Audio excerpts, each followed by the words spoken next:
Bonjour et bienvenue dans la météo du Bitcoin du lundi 2 septembre 2019 et bienvenue un petit peu pour cette analyse de début de mois là pour le coup et avec un marché extrêmement chiantissime ce week-end, incroyable. Comment le Bitcoin peut être chiant, on n'a vraiment pas l'habitude. Alors, au niveau de la weekly, comme je disais la semaine dernière, il n'y avait pas vraiment de chandelle qu'on aurait préféré à une autre si on était plutôt bull ou bear. Bon, disons qu'on était dans une méga battle zone et on a terminé sur une petite égalité, on va dire, puisque on a à peu près un quart de chandelle équilibré entre les deux mèches. Et on pourrait considérer que jusqu'à preuve du contraire, on soit toujours dans un trading range. Le plus court, celui-ci, c'est-à-dire ici, les bears ont gagné, donc à 9344. Au-dessus, les bulls ont gagné, 10700. Après, ça c'est pour le petit trading range, en sachant qu'on est probablement dans la partie basse, hein, on est sur les zones de support, celles qui ont fait l'occasion de pas mal de rebonds. La partie haute, et ben, ça serait du coup celle-là. Hein. Il va falloir aussi passer ici, vous voyez les corps de chandelle là, qui ont été à chaque fois qui ont rejeté le prix à l'intérieur. Il y a des gens qui sont très intéressés pour recharger les shorts ici. Donc globalement, c'est dans cette zone que ça va se passer.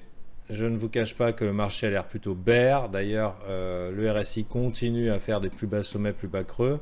Donc, il continue à montrer moins de force. On va passer tout de suite en daily pour voir. Ah, on pourra regarder Monthly pour voir. Puisqu'on est en début de mois. Alors, Monthly, on a une inside bar, donc qui indique un reversal, mais qui n'a pas été confirmé. Mais autant vous dire que si jamais on venait à close le mois prochain, ou même pendant ce mois-ci, on venait à tapoter dans les 9059 et moins, on aurait un signal de reversal bearish plutôt méchant. Voilà, il faut le savoir. Pour l'instant, ça ne nous empêche pas de nous amuser en tant que trader.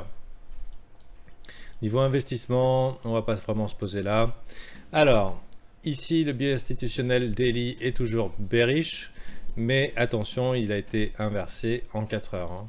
Donc quand je parle du biais institutionnel, je fais référence à ma vidéo sur les stratégies EMA, disponible gratuitement sur YouTube. En parlant de gratuit, le groupe VIP payant donc est disponible depuis une journée, enfin à peu près. C'est un nouveau mois, ce que j'essaye de dire. Donc globalement, vu que Patreon facture tout le premier du mois, c'est là où vous en avez le max pour vos sous-sous. Donc n'hésitez pas à nous rejoindre pour apprendre à développer votre trading plan, découvrir un petit peu le trading, qu'est-ce que c'est marché, est-ce que c'est fait pour vous ou pas pour 39 euros. Ça sera pas trop cher de le découvrir. Donc re-order cet aparté publicitaire, tu vois. On va revenir un petit peu en daily avec ici Inside Bar qui a trigger positivement, c'était plutôt positif. On commence à avoir un petit momentum bullish au niveau du RSI, petit W ici, on commence à sortir de cette ligne de tendance négative et pour les bulls, ça serait plutôt sympa que ça commence à partir comme ça un petit peu vers le haut, dans l'autre direction. La bonne nouvelle aussi, c'est cette divergence MACD confirmée qui se montre, hein. Ici on fait des plus bas creux, mais ici on fait des plus hauts creux, donc divergence MACD, donc c'est plutôt encourageant et ça peut nous aider à prendre une décision. Du coup on a 3 éléments pour prendre notre trade, enfin 2 éléments avant tout.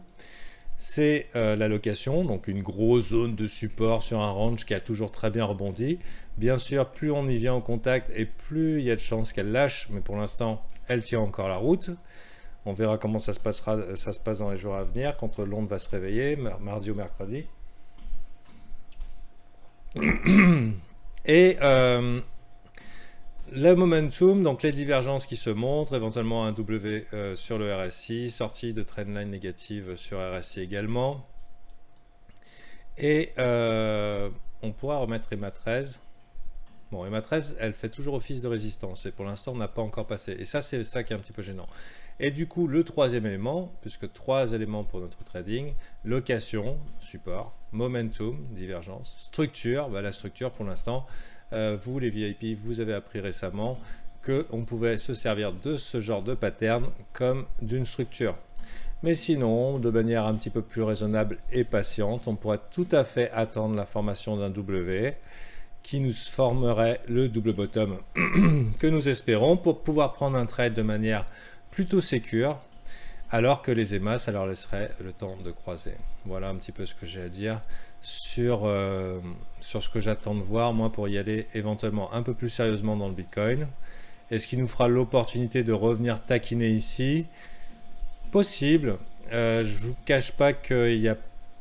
Bon voilà, ici on a quand même des putains de trade location, des locations de trade, des emplacements de trade. Donc partout où les corps de chandelle ont fait office, on a rejeté les mèches et on a réabsorbé jusqu'au prix. Ça fait des super opportunités d'achat. Ce qu'on a eu, hein, j'en avais parlé d'ailleurs la semaine dernière, j'avais dit par ici c'est une super opportunité d'achat, ça n'a pas manqué. Ceux qui sont rentrés un petit peu comme ça, grosse boule et avec du courage, sans plus d'informations, ont été récompensés. Tant mieux pour eux, tant mieux pour... bon, si c'est dans leur plan, tant mieux pour eux. Et bon, voilà, nous personnellement, on n'est pas obligé d'être les premiers au tournant. On peut tout à fait attendre le W des familles qui pourrait se présenter et nous faire une petite zone de rechargement comme ça. Clac. Ici au niveau des candle body low, donc les corps de chandelle bas, ça serait plutôt intéressant de soit d'entrer ici, soit d'attendre carrément le breakout du W qui pourrait se former après. Est-ce que le W va se former? Bah pas forcément, hein. On a déjà vu ce Bitcoin partir vraiment loin du prix et faire courir les gens pour finalement revenir tester les parties basses. Donc c'est juste une question de patience. Ici également, on n'a pas eu un beau W en daily, tout s'est joué en 4 heures, donc j'ai bien l'impression que dans ce Bitcoin, être en unité de temps 4 heures permet d'avoir un avantage majeur sur la suite des événements. Bah, c'est ce qu'on va faire maintenant tout de suite. Attention ici aussi, ce trou dans volume profile, autant vous dire que c'est un putain d'aimant. Voilà. Ici, là, on est très attiré par là. J'aimerais vous montrer aussi un outil que j'utilise régulièrement. Je ne vais pas donner le nom, mais ici c'est globalement les emplacements des lieux de liquidation. Il y a beaucoup de gens à liquider dans les 11 100, 11 200 et qui n'ont toujours pas pris profit, comme il y a beaucoup de gens qui sont à liquider dans les 9 200, 9000 et qui n'ont pas pris profit. Généralement, le marché aime bien aller direct avant de partir dans une autre direction et pour l'instant on a quand même un équilibre entre les deux zones. Donc ne soyez pas étonnés si on nous fait un dernier petit fuck move dans les 9000, 9200 avant de refaire un W et de repartir. Voilà. Et sinon, ça sera tout simplement l'inverse. On ira taquiner dans les 11 000 inputs. Les 11 000 et quelques. Donc regardons en 4 heures, vu qu'a priori c'est l'unité de temps pertinente dans ce marché. Bon, bah on nous a fait un... Oh, dis donc. Ah, j'allais dire un truc qui n'est pas vrai sur Coinbase. Je trouvais que sur Bitstamp, les volumes étaient ridiculement bas en fait. Ridiculement bas. Je regarde un petit peu en daily. C'est en daily qui... Ouais, voilà. Donc là, nous qui avons... Pour les membres du brief, dans le OneDrive, on a fait une vidéo. Ah non, non, on l'a pas fait. On a fait la vidéo, mais elle est dans les archives de brief sur le volume impetus, donc qui commande le bus, qui est au contrôle. Et ici, un petit peu suspicieux, pardon,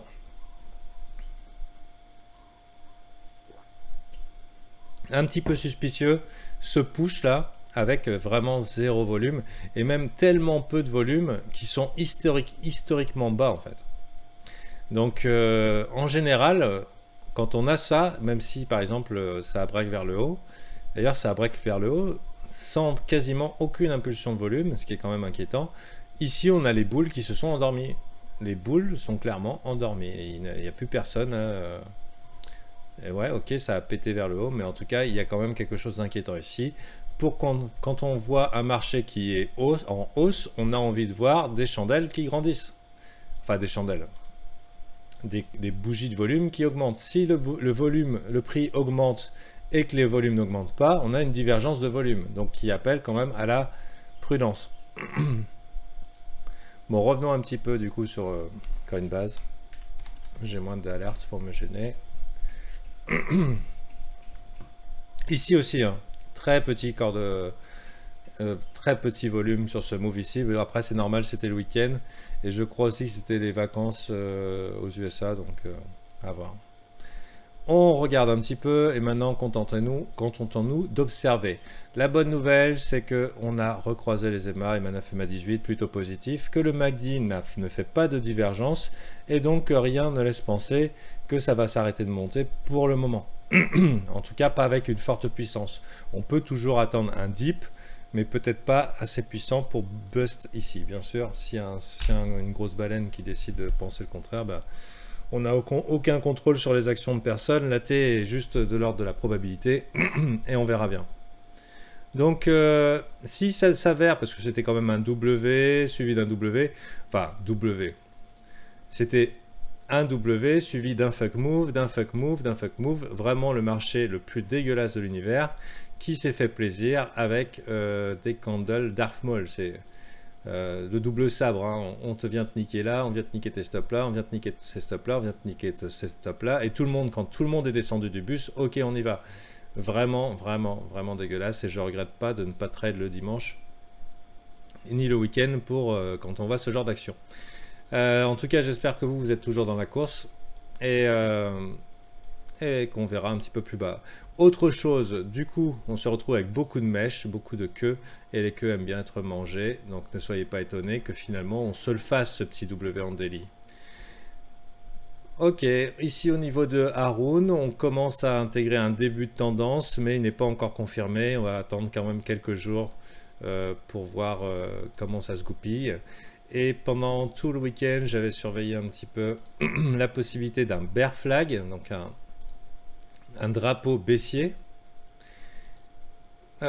qui semblait pertinent par rapport à ces trois chandelles. Je ne m'attendais pas à ce que ça tape ici, mais au final, on est toujours dedans. Donc, pour l'information, c'est si jamais on venait à perdre cette trendline ici,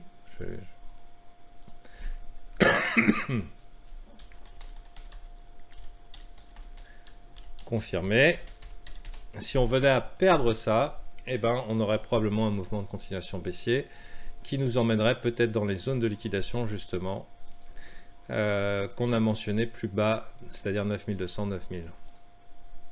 Ok.